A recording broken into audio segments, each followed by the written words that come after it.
guys never met, or? Did she write a book? Yeah, she had a book, came out, I guess, about a year ago, called Moving Pictures. Scandalous? Told a lot. You know, she had a lot of fun. Okay, Kip. Yes. We're ready to go. Okay. All right. Well, Tim? Yes? Hello. Now that the movie's finished and you've seen it, what do you think of it? The player? I love it. I think it's great. I think Altman is back, and he's bad. Tell me about this guy, Griffin Mill. Why is he a player? Griffin Mill is the quintessential player. He's the a player in Hollywood is someone that pays special attention to his own needs and his own rise within the corporate world of Hollywood. Knows where to go, knows where to be when photos are taken, knows whose hands to shake, where to have lunch, what table to sit at, what kind of water to order, all these kinds of important things that help you in your rise in Hollywood. I don't want to put you on the spot, but do you know people like Griffin? Yes, I do. I've based Griffin on a few people I've met over the years. Yeah. Who will remain nameless. Right. Yeah. Have there been points in your career, your character receives postcards and faxes from somebody who obviously has a bone to grind with him, an axe to grind with him? A writer. Have there been times in your career where you would have liked to have sent postcards to someone? Oh, no, I didn't. I could care less. I think that, to tell you the truth, I think the person that's sending those postcards is, I have to say that even though my character is a little contemptible, I find that character pretty contemptible, too.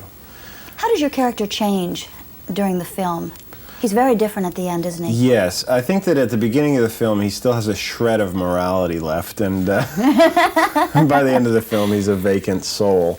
But I think that the fun of the movie is the journey to that point, and the world that you see around Griffin Mill, and the reality that Altman has created of this world is very true, I think. I mean, he's really nailed it on the head as far as what Hollywood is and the behavior in that town. With so many cameos and famous faces throughout the film, were there times on the set where you'd find yourself going, "Wow, hey, look over there, that's..." Well, no, it's funny. I knew most of those people that were coming on, so it was great. It was a great opportunity to see old friends and people I'd worked with, and there was a couple that I was a little taken aback by. Who? I have to say that I could not bring my courage up to go up to Jack Lemmon. I thought, I think he's so great, and I just, I froze. So, but for most of the time, it was okay. Is Griffin very different from anyone you've played before? Yes, I think he's definitely dresses better than any, Yes, he definitely does. Yeah. It was a great opportunity for me to expand my wardrobe. Well, you expanded it in Bull Durham pretty much. Yes, but that was kind of, that was kind of Kmart-ish, kind of. I don't know, you gave a whole new rush to the garter belt industry, I think. That's true. I still have that garter belt, too. I wear it occasionally for luck. No. No. Griffin, how is he different from other characters you've played? Griffin is I think he's a little more contemptible than most of the people I've played. I think it was a great opportunity to play someone that was kind of evil. I don't get that opportunity very much. I used to when I started out. I used to play a lot of psychopaths and murderers and stuff like that. But I understand a lot of people turned this film down. I understand that characters had turned this film down, actors had turned this film down because they felt there was too much risk involved for them.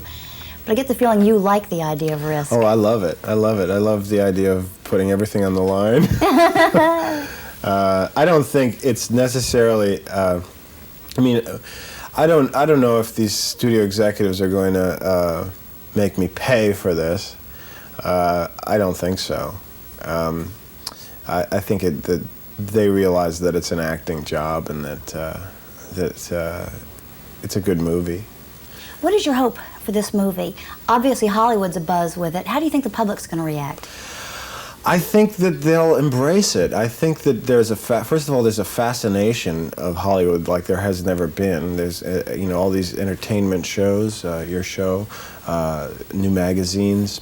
People are fascinated by celebrities and by the industry, and this is a real peek in. It's done by someone that knows the inside, and so it's very honest and very true, and it'll be, I think, pretty fascinating for some people. Aside from that, Hollywood is just a setting for it. It's really a thriller. It's really a involving thriller, seduction, there's sex, there's violence, there's all the elements that you would need to market a film. And it's and that happy ending's there too. Mm-hmm. And I think people will love it. I hope so. I hope they come out in droves. Thank you. Can we plug Bob Roberts? Okay. I was going to ask you about that, Okay. and she gave me, okay. Robert Altman paid you a compliment by saying you were a fine writer and director, and you have a project coming up. Yes, we've just been invited to Cannes, actually, with the finished product. It's called Bob Roberts. It's about a folk singing politician, and we hope to have it out in this country in time for the election. It's a cross between Spinal Tap and The Candidate. It's a lot of fun. It's some great cameos in it as well. Susan Sarandon is in it, Alan Rickman, James Spader, Peter Gallagher, John Cusack. We have some wonderful performances from not only them but other actors, Giancarlo Esposito. Kelly Willis is actually in it. Do you know Kelly Willis? Yes, I do. She plays a woman named Clarissa Flan, and I sing 2 duets with her, and 3 duets. And she's really wonderful in it, and she plays kind of, it's done in documentary style, so you can never really see the truth of who this candidate is, but you kind of get hints of it, and you kind of get this hint that Bob might be messing around with Kelly's character a little bit. So, and she's just great in it, and the music is fun, and it'll be a really honest, irreverent look at America, and hopefully raise some questions, and most of all, hopefully entertain. And this could be the start of your country music career. Maybe. My brother and I wrote the songs, and I think they're pretty good songs.